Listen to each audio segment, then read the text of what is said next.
Hey, what's going on, guys? Alex here, back for another one here today.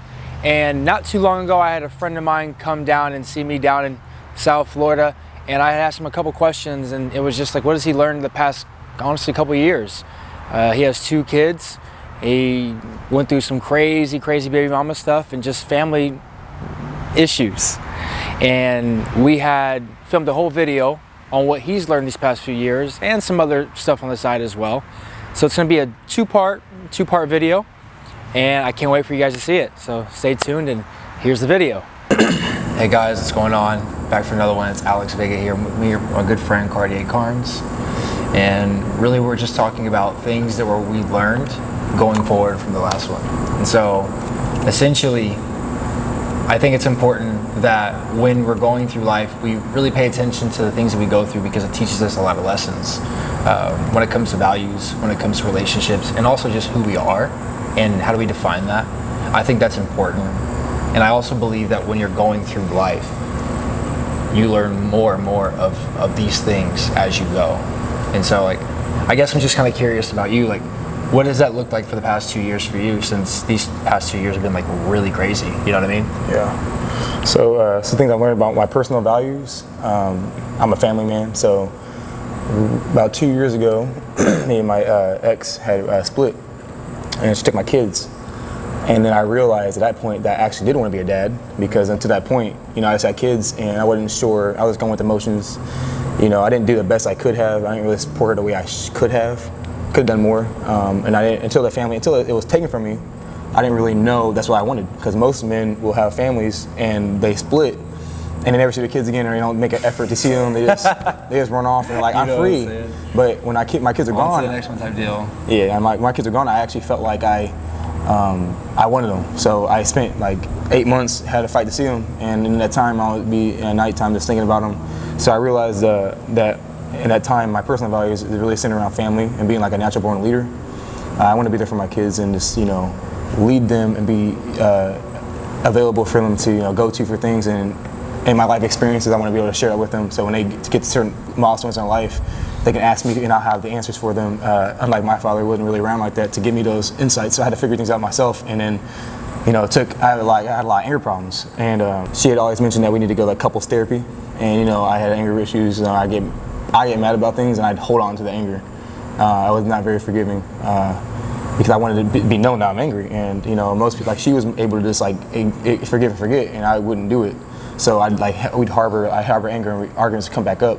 So after we broke up, I kind of took her word for it. Like, you know, I was at work and I had free therapy sessions, so I went to the therapist. One of them being my preacher, who had the license for that. So I talked to him, and he kind of gave me perspective on how men and women differ and how they express their anger, and then the effect that each receive from that. So he asked me, like, you know, when you and your ex yell, how do you guys argue? What happens? I'm like, yeah, we yell at each other. So I'm thinking like, oh, he yells at me, so I can yell at her. It's fine. It's equal.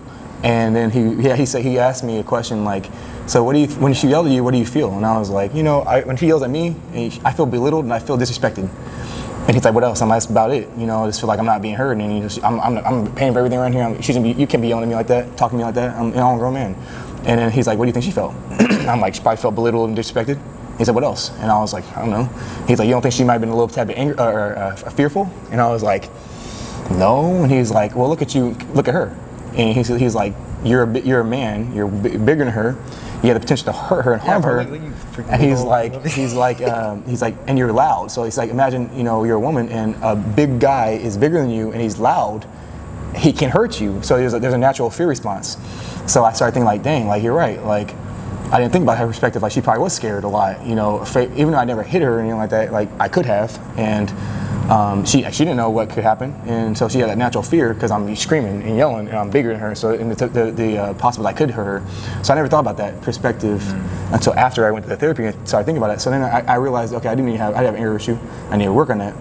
And so I just continued talking about, you know, having that in my mind about, you know, controlling my anger, and he explained it to me, something about how we interpret anger, because he had a good comparison. He asked me, did my kids make me angry?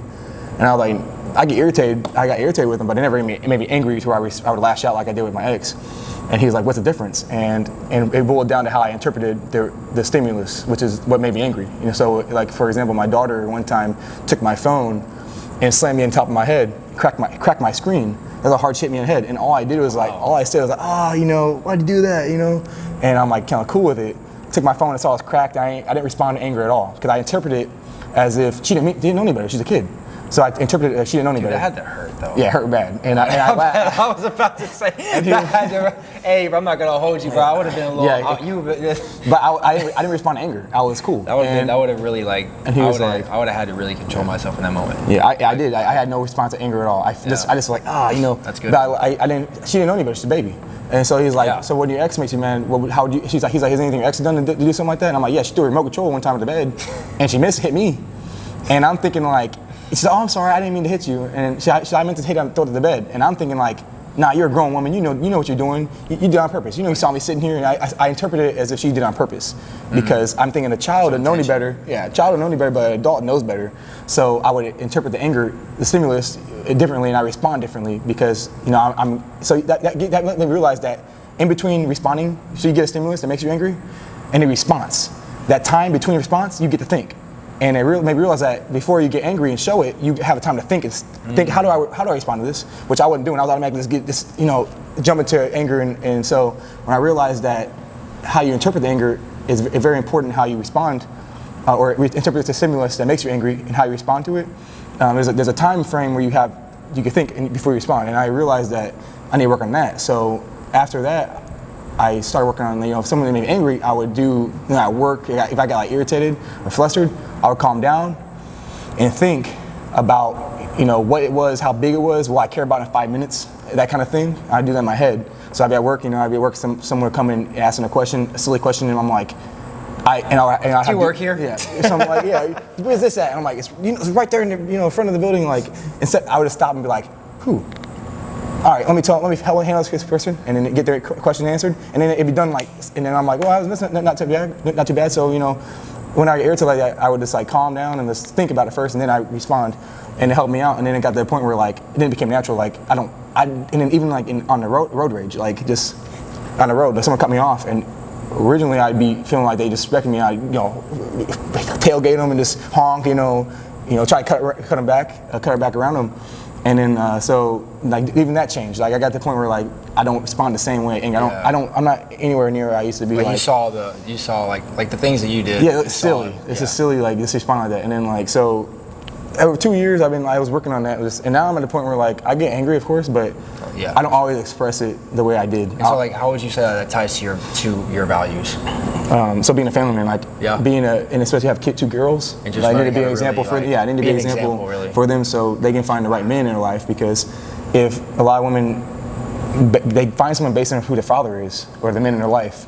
So if they grew up thinking, this is why my ex is right with her reasoning of them thinking like, if they grew up and saw us arguing and saw you yelling at me, they might think it's normal to yell at somebody if someone yelled at them, and think it's normal. And so if they got in a relationship later on, they might look back at, well, my dad always yelled at my mom, so it's nothing new. So they might think it's okay. They might accept it. Mom accepted it. Maybe I can accept it. Like I don't want my kids I want to be an example for them. So me being able to control my anger and being able to like have emotional intelligence, enough emotional intelligence for them to learn from, it will help them have a good role model, a good something to look at, look forward or look up to. And so that ties me controlling my anger and learning how to grasp that and be in control of that, because no one makes. I used to think like my ex made me do this, or you made me do this, you made me do that. They didn't make me do anything. They make you upset, but you choose to respond the way you respond. So if she made me angry and I punched the wall, she didn't make me punch the wall. She didn't make me angry. She did something that I interpreted it a certain way, and then got angry from it. Yeah, I responded. I chose to respond to anger. And then I chose to act on that anger and punch the wall. She didn't make me. I decided to do all that. So having that, understanding that, then when it makes you do anything, it's like people get in fights or an argument and they shoot somebody.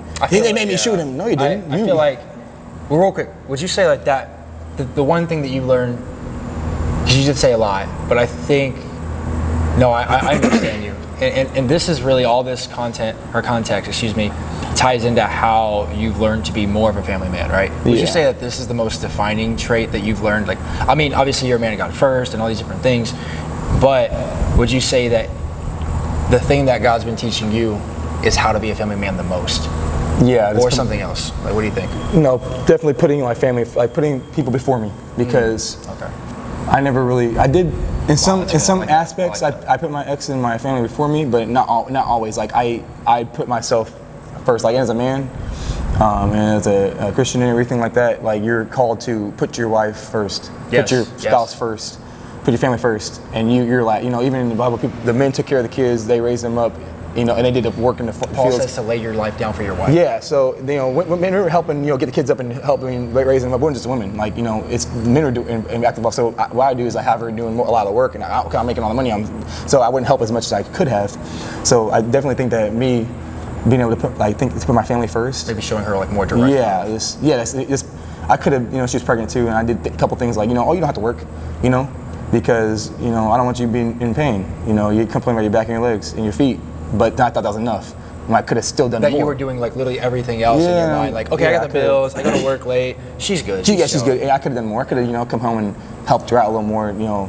Talk to her about her day. Loved her. And I wouldn't do that stuff. Like I was putting myself first Man. because I didn't feel like she was helping. You know, I didn't communicate either. Like I didn't feel like she was doing what she needed to do, and I didn't ever communicate like that. And I just felt like she was just disrespecting me, didn't care, and I didn't feel respected. And instead of, you know, voicing to her and you know, coming to her with a, you know, heartfelt message, hey, you know, let's talk. I do it out of anger. I respond angry, like I ignore her, just like let her do something herself, or you know, make her walk to work or whatever, you know, Really? down the street, but like still, like, Yeah, you know, but just the idea. You walk yourself to work. I'm not taking you, like that kind of stuff. You know, if she made me mad and she'd be pregnant, like why would you do that? Like, you know, stuff like that. Shows where you were at that point. I was putting myself first and how I felt first. So that's kind of like feminine energy, you know, acting like a woman, like not, you know, this, you know.